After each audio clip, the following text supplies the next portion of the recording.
大家好，又嚟到文師傅有個約會啦。喂，今日請咗阿 Fanny 喎。喂，原來暗中咧你都係茶葉達人嚟嘅喎。係。係啦，嗱，最近我就嘗試玩下茶葉啦。喂，咁我呢 set 嘢有冇 O 唔 OK 啊？OK 啊，OK 啊。其實你有埋即係叫做我哋主要嘅茶壺啦、茶杯啦，即係叫做招呼朋友啦，或者自己飲啦。跟住一個過濾嘅茶啦，咁啊，我哋都叫做簡單得嚟都可以叫做合格啦。哇，非常好，有專家提點下啊！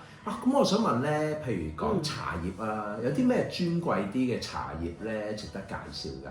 嗱，其實咧喺茶葉其實就叫做又有價或者冇價都可以講啦。咁有價其實普洱茶曾經就係叫做係最貴嘅啦。咁有個地方叫冰島啦，叫臨滄嗰度雲南嘅。咁冰島茶其實如果識飲開茶嘅人咧都會了解嘅。冰島茶曾經炒價係最貴嘅，由2萬蚊一餅嘅啫，係啦。而家所見到嘅一餅茶又去到2萬蚊嘅。咁但係係咪真係咁貴咧？咁又其實未必嘅。咁有啲咩性價比高啲嘅咧？嗱，性價比高嘅其實主要都係叫做我哋飲開茶嘅人嚟講咧，就你要點樣去選擇啱自己嘅茶啦，自己嘅口味啦，同埋第二就係我哋要健康啦。咁健康都係要飲翻一啲叫做我哋成日喺出邊如果飲開茶都知，就係飲呢個叫做古樹茶。古樹茶係啦。古樹即係咪好古老的樹木啊？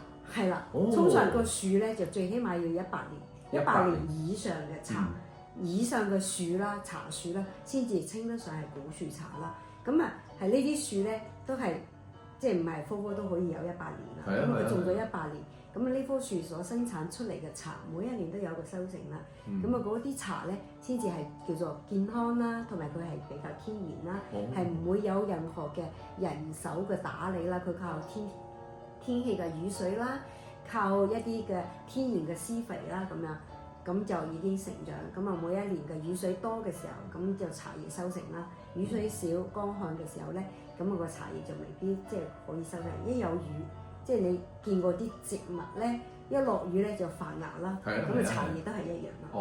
係啦。喺你面前拋下書包先。咁茶咧有個天然成分啦，叫茶氨酚同茶多酚啦。咁基本上咧越正宗就越有效咯。咁就可以幫到你天然咁樣排毒啦。係啦，啱嘅。咁同埋茶本身咧，如果係一啲叫做，因為我哋飲嘅茶都係古樹啦，咁佢吸收，即係佢係嗰個環境下邊啦，吸收咗100年嘅日月精華。係啦，同埋佢吸收咗當地嘅係天然，即係叫做冇污染嘅環境。咁嗰啲泥土都比較健康啦，即係冇受污染啦。咁佢個礦物質都好多嘅。咁所以佢嗰個茶都會吸收到好多礦物質喺入邊。咁所以我哋飲茶咧都選擇一啲咁嘅茶葉嘅話咧，你就會其實可以排到你身體入邊，因為我哋好多嘅食物都有一啲化學嘅嘢啦。咁佢嗰樣佢入邊嘅啲礦物質啦，好似你頭先講嘅茶氨酚啦、茶多酚咧，都可以令到即係將你嗰啲化學嘅嘢會排出體外嘅。所以飲茶咧，人哋好成日講嘅就係飲茶利尿啦，即係你可能飲茶就成日都會去廁所、洗手間啊咁啊，其實就係呢個作用啦。